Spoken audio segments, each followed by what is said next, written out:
Are we shamed out of enjoying the best possible life we could have? I think somewhat that is true, especially when I look back at my religious days. And that's what we talked about in our episode of the Dan and Can podcast that came out last week when we were talking about Valentine's Day and got into purity culture and just how much of the message of purity culture was just underwritten with shame.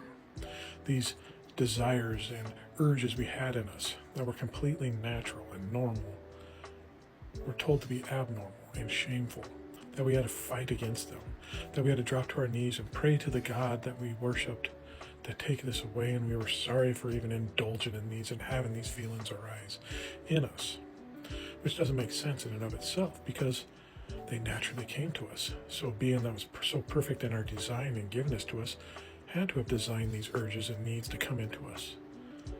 So he designed us to be sinful, apparently. But no, that's what the devil's for.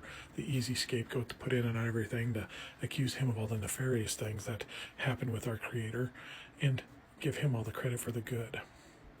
But the truth of the matter is that we do have these natural urges, and so much of it was laden with shame and guilt and just disgusting behavior. If we were to fall upon it, we were called squeezed out tubes of toothpaste, plucked flowers, chewed up bubble gum. The imagery that we were given to believe that this is what we were if we acted upon the nature that was in us. And it prevents so much in our lives. It prevents enjoyment in our lives at that time and enjoyment in the lives in our future, because magically you cannot flip a switch to change your mindset just like that, because you programmed your subconscious, and it's going to stick with you for a long time until you can unprogram it and find that these urges are now natural just because I put a ring on my finger. But that's not how life works. We fight it and deal with it and try to hold up what's appropriate by church means and what they dictate as proper relations between a married couple.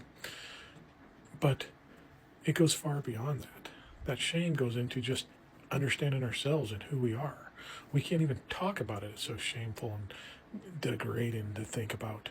So we don't teach ourselves. We don't teach our children about these things and how to explore ourselves and understand the pleasures we have. Because of all this shame, we lose out on a lot of life when we follow these rules so strictly and attach shame to it, because it's too shameful even to talk about.